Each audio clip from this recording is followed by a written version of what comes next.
we always bring the fireworks right to you. Maybe a little too close this time. Hey look, Joe has a sign and it's not on an erase board. So as always, run to your favorite place as we dig out all the best highlights and bring them right to you. Use everything at your disposal to make sure nobody blocks your way. Sportsnight is next. Hello, everyone, and welcome to Sports Night. I'm Joe Young. And I'm Howie Shapiro. Things are winding down, Joe. They really are. Are they winding down or are they gearing up? A little bit of both. I think a little bit of both. We are getting towards the playoffs just about across the board. A number of teams wrapping up their regular seasons this past week.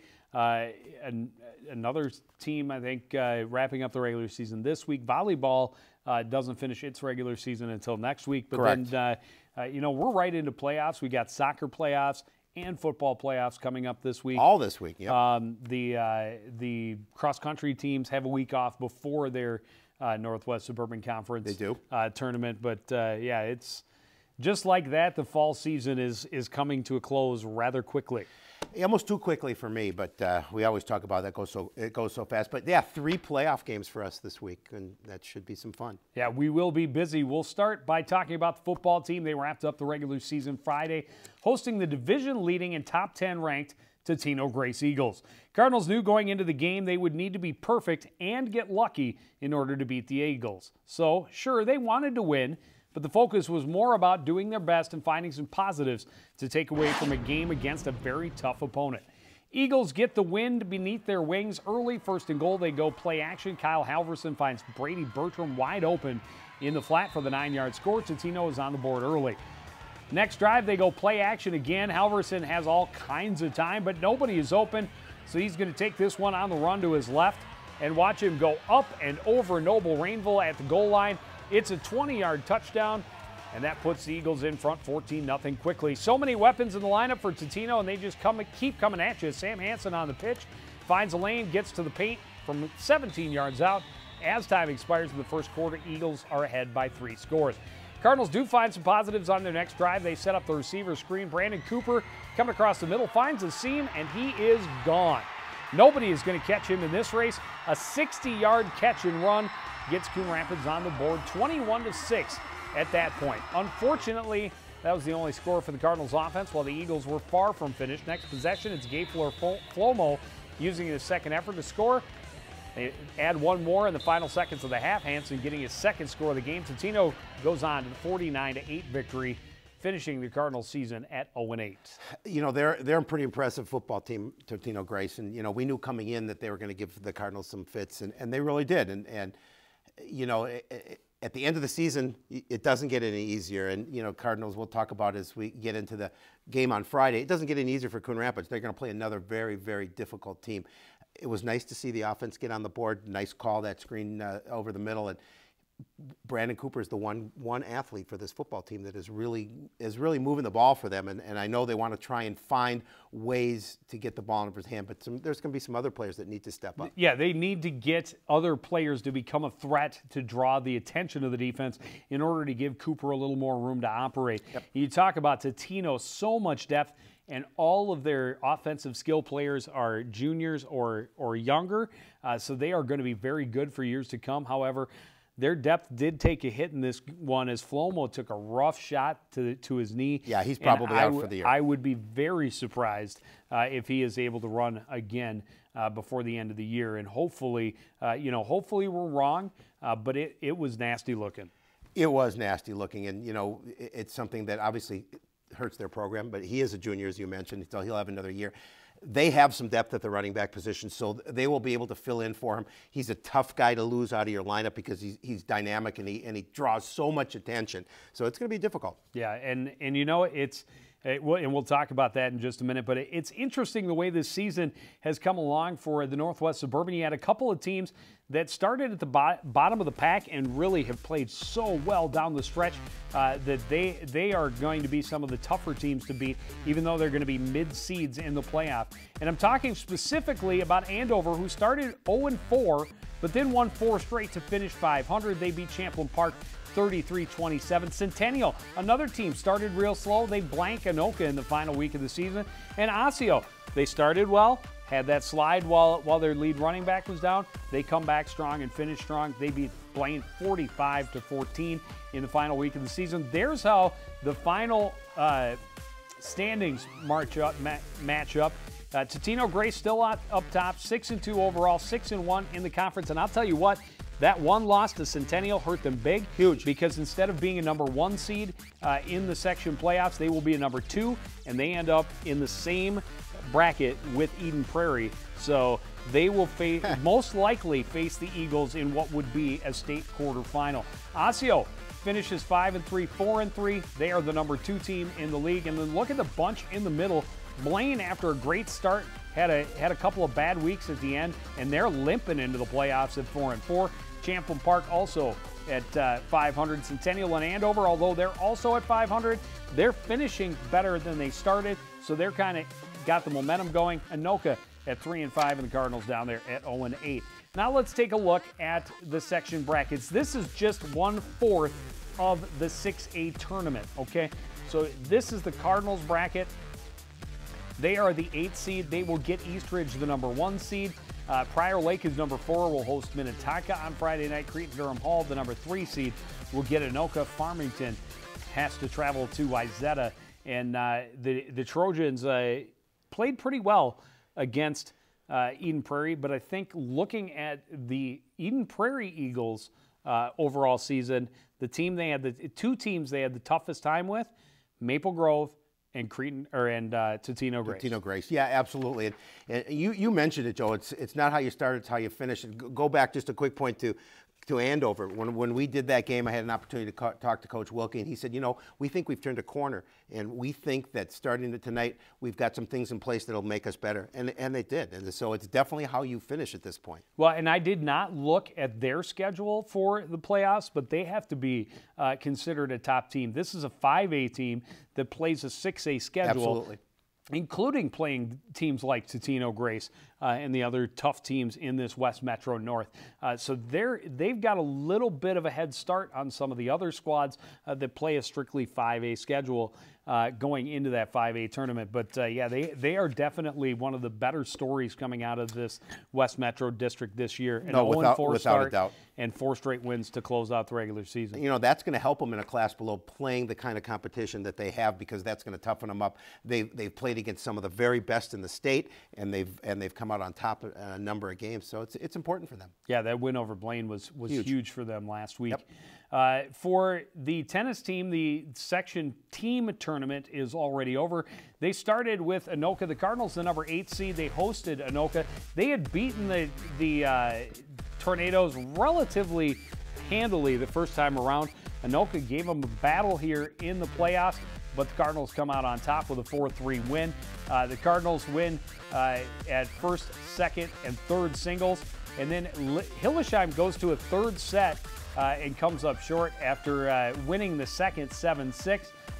First doubles also got the victory, and that one was the one that essentially clinched the win. Well, actually, it's Helen Nelson at third singles that went to 3 sets. She wins that third set 6-0.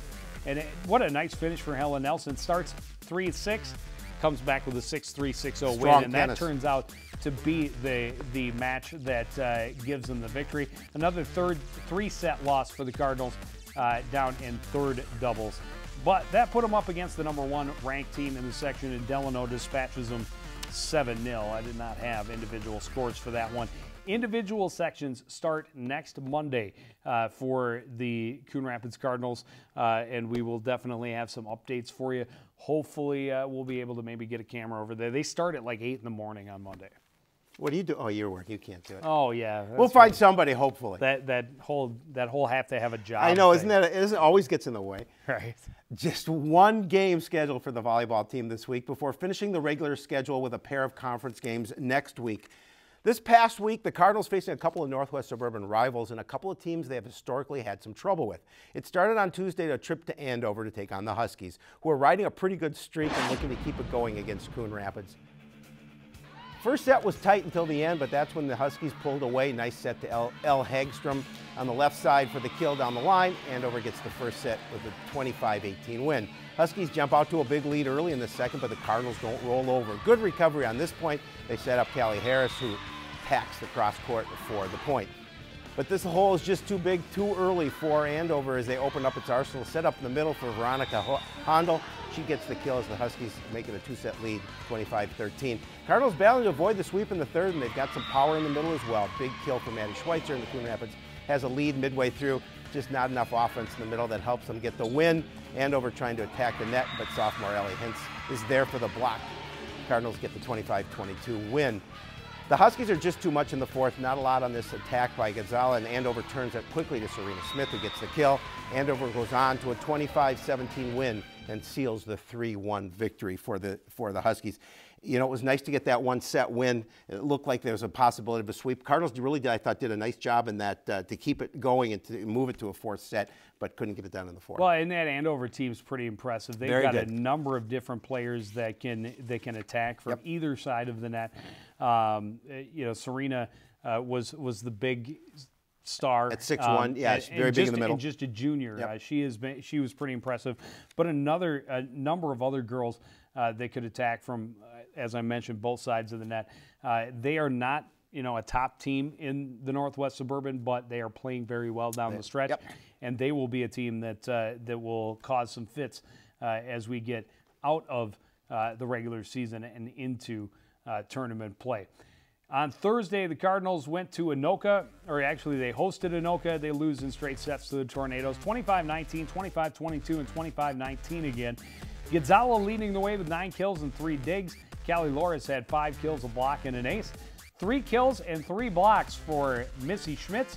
Maddie Schweitzer, 3 kills and a block. Tia Yost getting her name in every category, leading the way in sets, of course, with 26 assists. The Cardinals at Spring Lake Park on Tuesday this week. It's their only match this week, and then they have a couple of matches next week, including hosting Centennial on Tuesday, and I think they're at Osseo, if I remember correctly, next Thursday to close out the regular season. So kind of a tough stretch. Spring Lake Park is a beatable opponent, and the Cardinals will have to take advantage against the Panthers and do their best to get some sort of confidence and momentum before the end of the regular schedule. Well, yeah, they definitely will need some before the end of the schedule so they can come in with a little momentum if possible going into the sections. But you're right, it doesn't get any easier in this section, in this conference, I should say. And so they're looking to build on some of the small things and hopefully get a little momentum going forward. Well, moving right along, swimming and diving team has this week off before their conference tournament match next Tuesday when they'll race for the 11th place in the Northwest Suburban. Last week, the Cardinals finished the regular season with a pair of events. Up first, they hit the road on Tuesday to go to Fred Moore to face off against the Andover Huskies. Just a couple of highlights to show you from this one. Up first, the 200 individual medley. 7th grader Megan Schultze showing she'll be a force in this conference for years to come.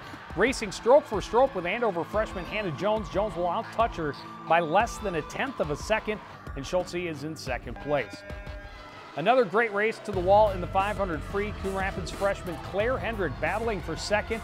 She's just short and finishes third. Just over 3/10 of a second separates second and fourth place in that race. Finally, Captain Juliana Anderson had her best night of the year on the board, taking first place with a score of 200.80. Cardinals come up short, losing 96-82.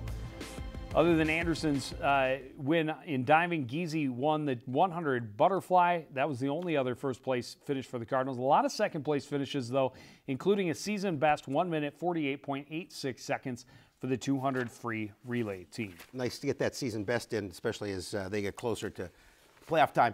The Cardinals were back home on Thursday for their final regular season match in 2015, welcoming the Champlin Park Rebels. Coach Doug Donaldson says he was expecting a lot of close races, and the difference in the match could come down to a fingertip here or a fingertip there. That's exactly how it happened. We start with the 200 IM. Cardinal captain Lizzie Giese swimming in one of her premier events.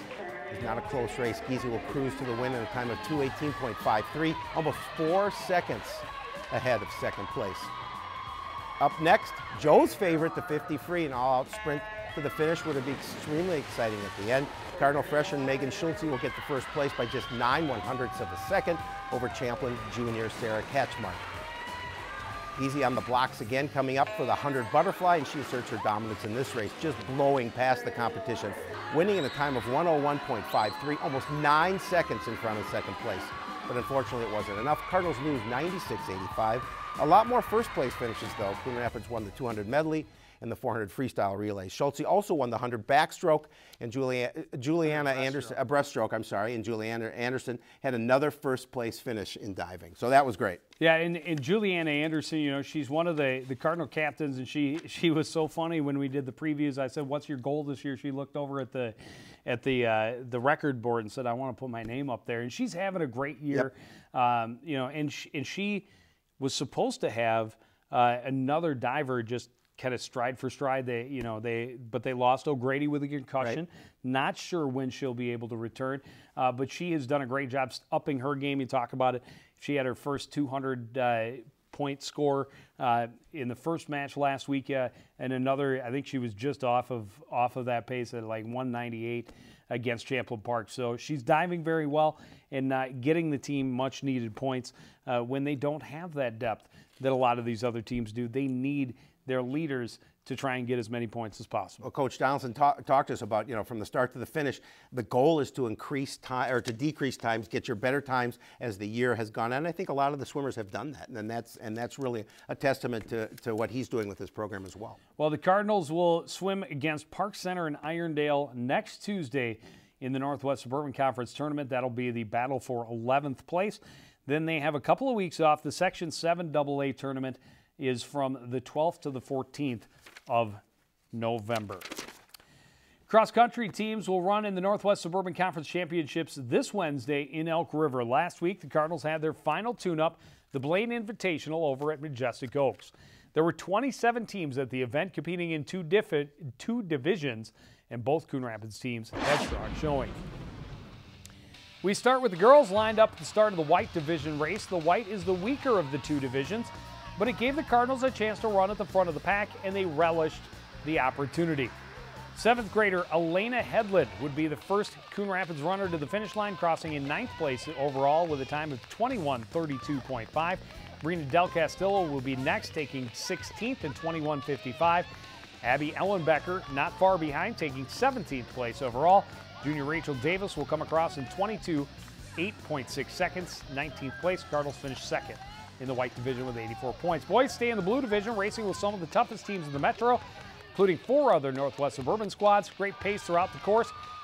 Over 120 runners in the race. Nate Muggenberg first to the finish line for Coon Rapids, takes 16th. Andrew Bialon is just 6 seconds behind him, rounding out the top 20.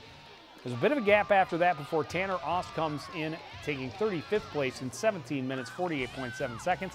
Joe Coughlin takes 59th in 18:18 flat. And the Cardinals finished 9th of the 13 teams in the blue division race with 208 points. Nice second place finish for the girls. Did a nice job starting in the front and able, as you mentioned in that read, able to get control of that race. Well, and that's a big change for these teams. You know, you're used to running in the middle toward the back of the pack. To get the chance to run out front, you don't have those stronger teams to really pace yourself on, so you have to set your own pace, and the Cardinals did a great job of doing that. They will have the Northwest Suburban Conference Championships on Wednesday. That's over at Elk River Golf Course. The Section 5 AA Championships are Thursday the 29th in Anoka, and I'm surprised. I guess I don't really remember them having 2 weeks before conference and between conference and sections. Yeah. But the 29th? It's a little ways away. It's going to be a little chilly, probably. It will be a little chilly. It's okay. It makes you run a little quicker. Perhaps. Hopefully. Moving right along, boys soccer team closed out the regular season with a couple of games last week. Up first, they hosted the Totino Grace Eagles, and they lose this one 2-1. Another tight game. Cardinals just one goal away from drawing even. There you go. Well, the Cardinals finished the regular season hosting the Centennial Cougars on Thursday. The Cougars are just ahead of them in the standings, and they were riding a 6-game winless streak. But their 0-4-2 stretch included ties against Anoka, Park Center, and Osseo, and 1-goal losses to Blaine and conference-leading Andover. So they were playing right at a very high level.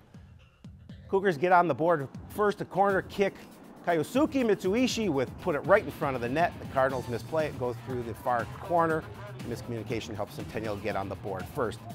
Cardinals looking to answer with a free kick from a good spot. Ackerman's kick is curving wide. Gale Ntombwe gets it and sends it high, lofted pass back out front. Vedeste Shirambare gets it way up to the header, and it's going to go over the crossbar. Second half, Centennial free kick, they will go with deception. The kick comes right back off the wall, and the pass will be in behind defense, giving Sam Zendrastra a breakaway, but Jula comes out and challenge, makes the save. Cougars keep coming. Tyler Jamison Eckling running into traffic, but coming away with the ball. He'll put a left-footed shot to the corner just out of the reach of a diving Jula. That's all Centennial would need, winning this one by a score of 2-0. That's tough. It's the same problem the Cardinals had last year, just not finding enough offense. But, you know, defensively they played well. They've kept themselves, it's almost the identical story as last year. They've kept themselves in games with some of the best teams around. And, I mean, you talked about it there. You know, Centennial came in playing very, very well. They hadn't lost a game. They were tying, and, you know, they had tied teams. And, oh, yeah, absolutely. And they had lost a couple. But they were one-goal games to the teams at the top of the standings. They were tying those teams at the top of the standings. So that's a team that was playing their best soccer at the best time of year. And the Cardinals came in and played with them. They did. You know, and then you look at the goals and how Centennial scored. The first one, just tough. You know, there's just that miscommunication, and it slid through everybody to the back of the net. And then you know, a little defensive letdown, a little soft on that mark, allows that breakaway in close, and Jula made a diving effort but came up short. Yeah, and they're you know, even though they're not getting the wins, they're playing well. The Cardinals are. So that's what Coach Paco wants. He wants his team coming in and at least playing well, giving them an opportunity when section playoffs start, which is in a couple days. Yeah, and they will have their work cut out for them because one of the few teams that really handled them well was the Blaine Bengals. The Cardinals stayed with them the first time they played them for about the first half, and then Blaine really turned it on and ran away with that game. And that's who the Cardinals get first. Cardinals, the 5 seed, go to number 4 seeded Blaine. Anoka, the number 1 seed, they're the defending state champions, and they're on pace to do it again. They will start with St. Francis, and they will get the winner of Blaine and Coon Rapids. Forest Lake is the number 2 seed. They host Cambridge Isani first round, and Andover, the number 3 seed, will get Duluth East. So, you know, but as it goes, being that kind of underdog team who has played right with some of the better teams, that makes you very dangerous come playoff time. Without a doubt. I mean, that's where you want to be. Even though you may not be at the top of the conference, you may be, you know, fighting for a spot. But the point is, if you're playing well and you're giving your team a chance, the opposition is going to be a little nervous coming in. Well, and the key for the Cardinals on Wednesday will be to stay close with the Bengals and have an opportunity to win at the end. If you know, and really in that game that we saw early in the season, Blaine really controlled the action, but even though they possessed the ball a lot in the Cardinals zone in that first half, they weren't getting to the good scoring spots. And if the Cardinals can withstand that pressure, create some opportunities of their own, cash in, you know, anything can happen come playoff time. Yeah, defense is going to be important for the boys. They're going to want to keep that ball out of the middle. They're going to want to keep, you know, the Blaine players wide and keep it tight, as you mentioned. And I think if they can keep it to a low-scoring contest, they have an opportunity. Absolutely, and definitely works in their benefit. Girls soccer team, a very busy week to finish the regular season. It started on Monday with a visit from Totino Grace. Cardinals tie the Eagles 2-2. Maddie Getchell had both goals for the Cardinals. The assists go to Emily Koss and Maddie Blomquist. Cardinals really wanted that win against Totino and were determined to get back on track when they took the field against Centennial on Thursday. The Cougars are having a great season. They had won 3 in a row and were 7-0-1 in their last 8. Cardinals wanted to make sure they ended the Cougars' regular season on a down note. Coon Rapids came into this game wanting to set the tempo and keep the pressure down at the Centennial end. This pass a little too far for Misquick. Keeper has come out, sliding out to take it away. Cougars coming back the other way. Great setup as Nan Glinsick leaves it for Tessa Treadle, but the shot is up over the crossbar, and this game is still scoreless. Good chances at both ends in the first half. Misquick draws the defense, leaves it for Taylor Nyland. Tough angle. Keeper able to make the save relatively easily. Second half, Emily Koss gets it out front. Bloomquist one-touches it to Misquick, and she pounds it past the diving keeper. That would be the only goal of the game. Cardinals win 1-0, and they do indeed end that streak for the Centennial Cougars. And you know, it's kind of an interesting one because for Centennial, you absolutely want to finish your season going strong, but at the same time, suffering a loss is better now than it is this week.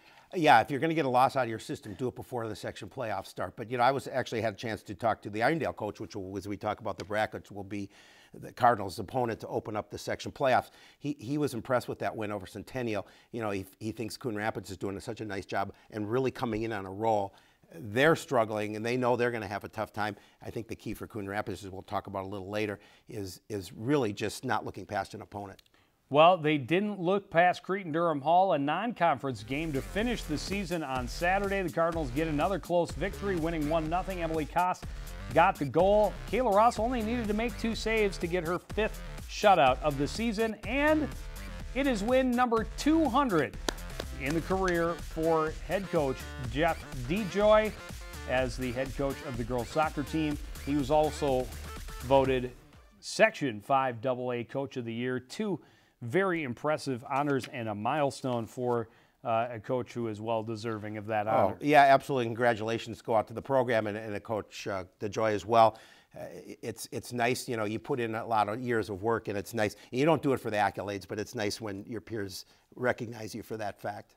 Well, he's not as excited about that, but he's pretty excited about the way that his team is playing down the stretch. I don't have the exact stats, but you know, over the last 10 or 12 games, the Cardinals have really come on strong after a relatively slow start, and that's why they get the number 2 seed in the section tournament. Maple Grove, the number 1 seed, will host Park Center. Champlain Park and Osseo, the number 4-5 matchup. Centennial, the 3 seed, will host Spring Lake Park. And as you mentioned, Cardinals get Irondale Knights, round 1, Tuesday night at 7 o'clock. You can see it right here starting at midnight because, of course, the Minnesota State High School League forbids us from broadcasting live playoffs. All the better reason to come out to the stadium and support the Coon Rapids Cardinal girls soccer team, as well as the next night to support the boys and, of course, the football team. Well, they'll be over at Blaine. Well, I was going to say out at Blaine, and then a little bit of more of a road trip for the football team. We're going clear across the metro, one corner to the other. Kitty corner. Should be fun. To get over to Eastridge, and you know, that's going to be a tough one. There's a look at it. You see, on Tuesday we'll have girls. Wednesday we'll have the boys soccer playoffs, and then on Friday football playoffs. Yeah.